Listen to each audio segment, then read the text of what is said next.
Hey, True Believers, Englentine here. This is one more segment of our 4-hour live stream we did. Some people get a little intimidated by the 4-hour runtime, so I like to break it down into tiny little bite-sized morsels. In this case, of course, we're talking about the fact that Oscars have added on a popular movie category. Is it a participation trophy? What do you think? Let me know in the comments below. Don't forget to click like, share, and subscribe, and hit that notification bell. So kick back, relax, and enjoy. Okay, so anywho, on to the next article. Oscars to introduce outstanding popular film category in shorter telecast. It should say to reinstate, but people have been asking about this for years, and now the Academy of Motion Picture Arts and Sciences has spoken. Popular films would get their own category. A decade ago, the Oscars expanded the Best Picture category to allow for more mainstream films to be included. Not that they ever fucking win. Let's see. This meant films like Avatar, Inception, Toy Story 3, and District 9 all got Oscar love. By the way, I rewatched Avatar after I went to Disney, and it's not good. Nah, I enjoyed it. I'm like, wait a second, we hate this movie? Why does Avatar get all this fucking hate? It's actually a pretty fun film. Well, let's see. The first couple of times I watched it, it put me to sleep like twice. So okay, yeah, I can't really defend the movie. I enjoyed it. I don't know. Maybe I was riding a high from my day out. Now with films like Wonder Woman and Black Panther arguing that superheroes should get their day in the Oscar sun, or Logan, which was nominated last year, the Academy has heard the cries and now introduced their own outstanding achievement in popular film, aka the best blockbuster, according to an email sent to Academy members. So what does this mean for the future of Oscars? Well, quite a bit, actually. This year being set up as the year that superhero filmmaking would make it to the Oscar season, with Black Panther having a massive box office total and incredible reviews to match. But now with popular film category, that means the Academy can honor Panther without giving the film Best Picture nom. Now that started to happen with the animated series. Yeah, now, I was just about to bring that up. It very much seems like they're throwing us a bone and basically permanently walling off the Best Picture, which pisses me off. Because for one thing, the way it's worded as popular film award makes me think they're gonna pay more attention to the box office that the movie takes in rather than any system of merit or like quality like they would literally any other film, which is soft bigotry and low expectations, which pisses me off just as a general rule, but particularly in art because I am obsessed with artistic value, hence my moniker there. And I want to see a day and age where superhero movies and other nerd genre movies like sci-fi and fantasy can actually consistently make it where they should if they deserve Best Picture. Because in my opinion, there shouldn't be any of this favoritism bullshit with particular genres. Any movie has the potential to be good, and the Oscars should be straight up meritocracy.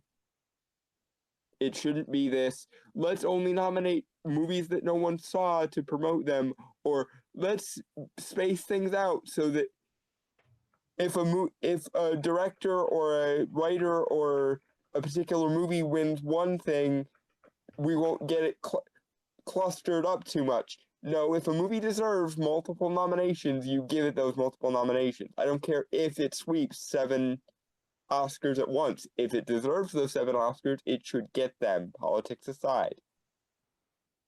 Okay. I just hope it doesn't suck.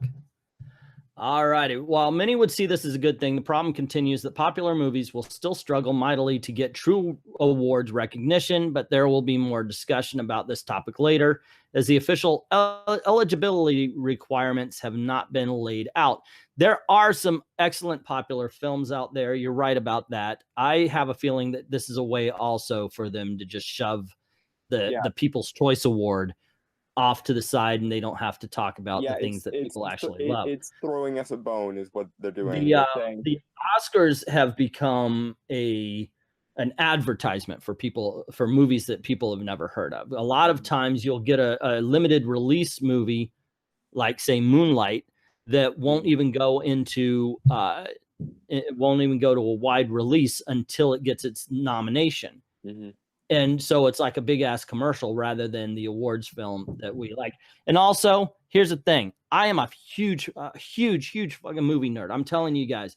One time I got into an argument with Gail because the Oscars fell on her birthday. And I said, can't we do something tomorrow? Never do that. If you ever get married, never, ever say you don't want to celebrate your wife's birthday because the Oscars are on. That does not go over well. Just getting that out there. Find a wife that gets film like you do, and then it won't be a problem. Yeah, I did marry somebody who's a little off there. Prostitution as an Olympic game would increase NBC's viewership. The corruption when they bribe the judges should be part of the event. Yeah. Pop action movies, but Marvel needs to make their animated series as gritty as Breaking Bad.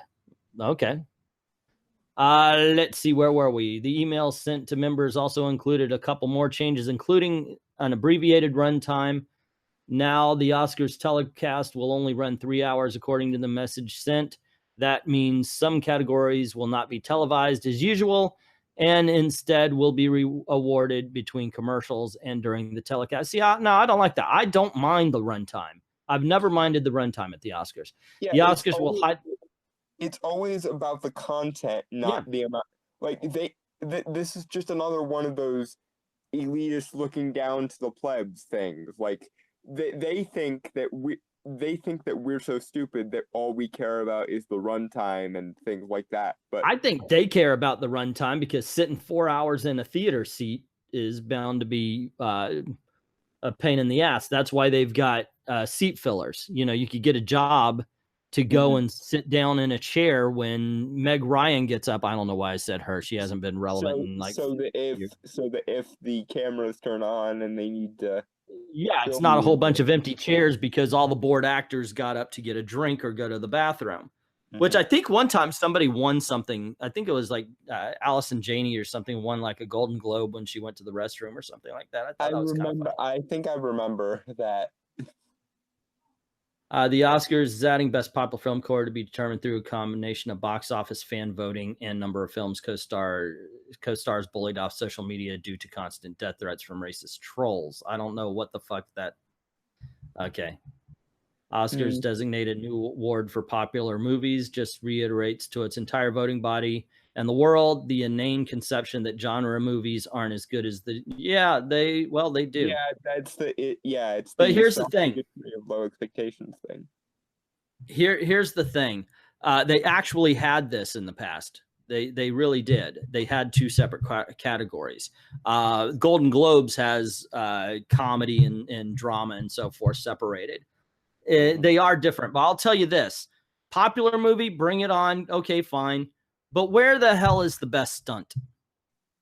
That has been long. That they've never had a best stunt category, and I would add that on as well. I think at best this is a band-aid for the fucking elitist problem in Hollywood. But it's better. Like, as much as I find it condescending and I despise the soft bigotry of low expectations and the undervaluing of a genre because it's a genre, it's still at least we can say this is an Oscar-winning movie now. And sooner or later, and just because an animated movie has the best animated feature Oscar doesn't mean they don't occasionally win Best Picture still. So eventually we will get to the point where it will actually be a true meritocracy and we'll get the good blockbusters into the Best Picture. This is just a sidecar attraction for getting there. And it'll take longer, but we'll get there. Probably in my lifetime, I hope. Mark Harris is saying, as popular film award, it is ghetto and it'll be perceived that way. Imagine if they instituted this year, oh, it's lovely that the rabble went to see Black Panther. Here's a special fake Oscar it can win. And then he says, there's already an award for popular films. It's called Money. I have no particular problem with the other new Oscar moves to insist on 3-hour show, whatever. You know what? Fuck you, Mark Harris. I'm sorry, but if a good movie is a good movie, Black Panther was not a good enough movie to get an Oscar. Sorry, gang, it wasn't. It was okay. It was okay at best. But when your main character is boring as fuck, yeah, I'm sorry. You know, you want to nominate for special effects, then you got to look at the end of the movie with all those bad CGI. Acting was really good, not Oscar worthy. Maybe Andy Serkis. I would go Andy Serkis. You know, Andy Serkis just needs a goddamn Oscar at this point. He does. The man has revolutionized acting on so many levels, so many times that it's just like, just give the man a goddamn Oscar. That's the whole thing. Now they should, now that it's such a big part of filmmaking, they should have an acting award for the motion cap. Yeah. I think that's a thing that they should have. But it definitely is it seems like a participation trophy. Let's see what they got. Features. Mission Impossible Fallout action, that is cinematic equivalent, multiple orgasms. Not seeing a lot there. I was thinking, is there something else to jump on? Nope. I'm gonna open this up, and if we want to close out the show with it, we might. But I'm gonna go over to this article here next. Isn't fun, dude, just fucking with you. Okay, I don't know what's going on here. Well, I'd be excited for a game. Talking about Kingdom Hearts 3, the Colt Seavers Award for Best Stunt. I love that. Oh, yeah. I'm an unknown stunt man that made Redford look so fine. That would be cool. I remember that TV show. But it's Emoji Movies was fucking disappointing. No, how could that movie be disappointing? Did you have any expectations whatsoever for that? Like, I could see you thinking that maybe it'll be like a Lego movie or a Wreck-It Ralph, but from everything we heard, like behind the scenes and even in the trailers, it didn't seem like they had done that. As much as I would love to be sitting here talking about how great the Emoji Movie was, is not the case. So when I heard about the Emoji Movie, I thought, oh, this is gonna suck. I mean, you know, it didn't disappoint me. I didn't see it, but for like 5 minutes, I held out hope that maybe it was gonna be the next like Lego movie, but that died quickly as soon as I did any research whatsoever about who was making it and what they were doing. Okie dokie. So there you go, gang. What do you think? What do you think of the idea of adding on a popular film category? Or do you think it's just like we said, it's a participation trophy? It does seem to be coming up for Black Panther, and it does seem like maybe they're going to snub it so they can put it over here, just like they did with the Toy Story movies because of Beauty and the Beast. Let me know what you think. Put it down in the comments below. Don't forget to click like, share, subscribe, and hit that notification bell. Don't want to miss anything. Cool things happen around here. Also, this is the way we're trying to make a living, so if you don't mind helping the channel out, go on over to Patreon. Drop $1 in the till. Help us keep making videos for you. Not just for this channel, but we have another channel called Mad About the Mouse. The link's in the description below as well. So, go on over there. Check that out. Go on over to Patreon. Help support and help us make videos for you. Thank everybody who already did that. And to everyone, all of the true believers, thank you very, very much for watching.